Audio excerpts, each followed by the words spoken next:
5 personal questions that I'm asking myself.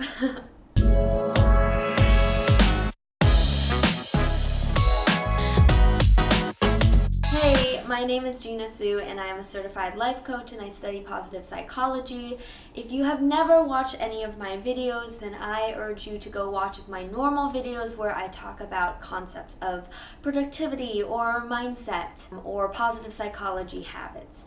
This video is more for my audience members who have followed me for quite some time, and every so often I like to do a more personal video to share more things about me, and so this is what I'm doing. So I went onto Google and I searched personal questions, and if you guys know, there's this whole thing about personal questions that you can ask people to get to know them better, so I just pulled up the first 5. I haven't really thought about them much, so I'll just dive right in. The first one is, can you tell me any one secret about yourself? Well, for fun facts and things like that, I always like to share the fact that I had lizards as a little girl growing up. My family had a ranch and we would catch these little lizards called horny-toed lizards, and yes, that is in fact their name, and they're these cute little lizards that have like a really soft belly, and we name them all and we treat them as pets and we feed them crickets, and those were my pets that me and my brother had growing up. And so yeah, a lot of people don't think I'm a very outdoorsy, down and dirty, camping, lizard loving kind of person, but I love reptiles. If I go to a zoo and they let you hold a snake, I'd be like, I want to hold the snake. I love being out in nature and I love animals, and I had lizards as a kid growing up.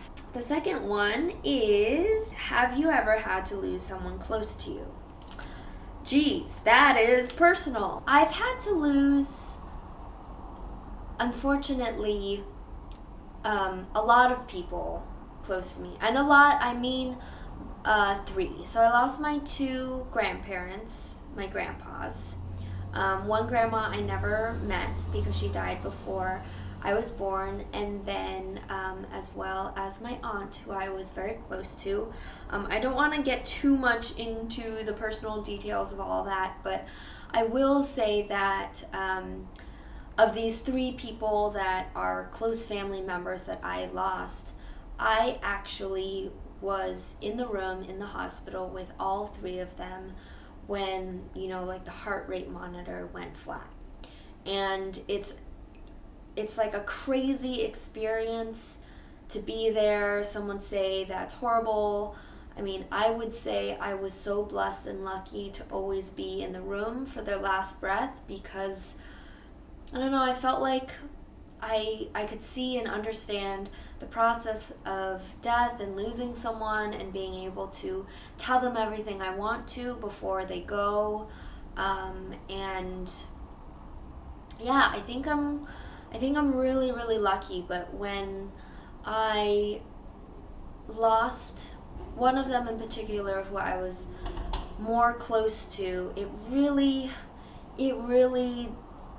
set me on a different path and reminded me that life is short and it's important to just love your loved ones and do what you want. Because one of the 5 regrets of the dying, if you know, that's an article that you can find online. I love it. I refer to it all the time. But one of the 5 regrets of the dying is that they wish they did more of what they wanted. And so when I lost these important people in my life, it was always like a huge reminder to be like, Gina, this is your one life. Live it how you want it to be, and in many ways, do what you want. And so, yes, I have lost people, and it has taught me mighty a lot. What is the most important thing you have learned in life? Geez, that's a big question. Let's see. This might sound cheesy, but life is in your control and self-development has all the tools. It sounds like I'm plugging my own self-development work, but that's why I love it so much.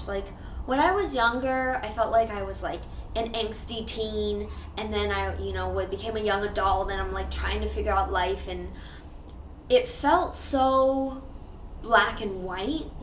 I either had to figure it out or do it right or wrong or get an A or an F or be satisfied and not satisfied. And I guess as I'm growing older and learning so much about self-development, like everything is gray and everything is nuanced because everyone has different perspectives and ideas and ways to go about things. You can find so many solutions in self-development and positive psychology. Like, I used to be really, really stressed all the time, but I use that stress as like fuel for me to like focus and get things done with a lot of excellence.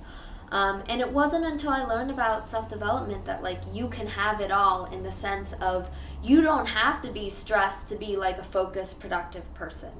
And you don't have to have a lot of negative self-talk to make sure that you're happy and successful all the time. So I realized that, you know, the more I learn about concepts like mindset and productivity and good, useful online tools or ways to manage all the thoughts that go on in my brain and meditation and like all of that stuff has actually super simplified my life. And made me like enjoy the process and be more present. And I think I'm happier for it. I feel like I can give back to my community more for it. And I'm just overall like, in the past 5 years, I think I've said this phrase so much more than I ever thought I would. And this phrase is, if I died today, I would be freaking satisfied and happy. And I think it's pretty rare for people to say that and truly feel that, but because of everything I've learned in self-development, like I truly like, if I'm gone tomorrow, bye guys, I feel good, I feel like I've contributed, I've lived life to the fullest that I have the capacity to do on a day-to-day basis, and it's a pretty great feeling. So self-development is the greatest thing I've learned in life, probably. All right. Next question. Question number 4. Do you have any insecurities in your life? Ooh, that's a good question. Yes, I have lots. And I think if you're a human, you definitely do.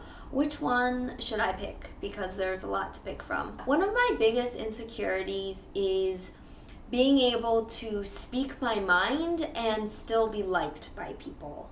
So I am definitely a people pleaser, and I think the more I learn about mindset and self-development, I'm trying to be less and less that way. But I'm, you know, a lifelong learner and working on it as I go. But I always have this like little fear and insecurity that if I'm like, no, I don't like things this way, or like, I want it to be done this way, or I disagree with you flat out, that I have to deal with like the drama or the backlash or the negative comments that happen on Instagram or online. It's definitely an insecurity I have. I think there's a balance of like being outspoken and stick to your heart and your gut and speak your mind, and also crossing that line sometimes of being rude or insensitive or not open-minded to other people's ideas. And I think I lean way too much on the side of not wanting to hurt other people's feelings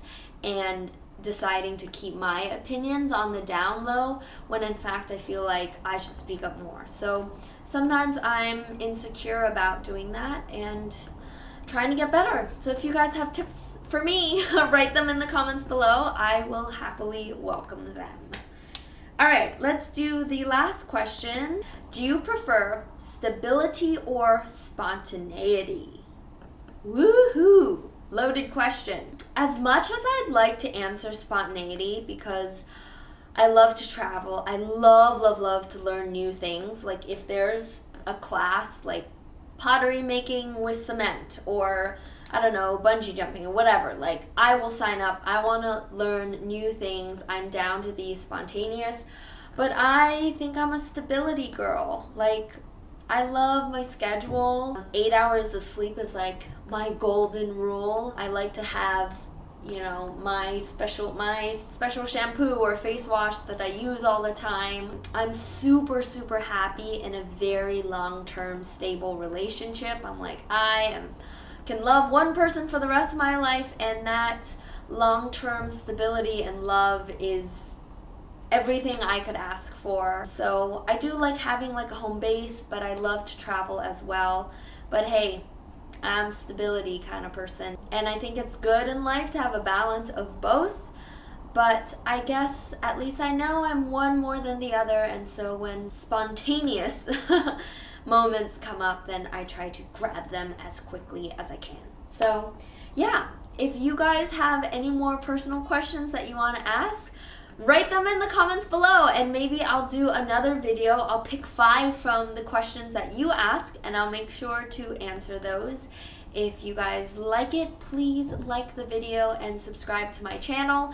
Not all my videos are like this. It's usually about me sharing tips and tricks, but I just wanted to share a little piece of me with you today. So thanks for tuning in. You guys are the absolute best. Like, I love the people who watch my videos. You're all such go-getters and supporters and big dreamers, and thank you just for being a positive community online. I think we're pretty rare, so go us. Cool. Thank you guys so much. See you next time. Bye.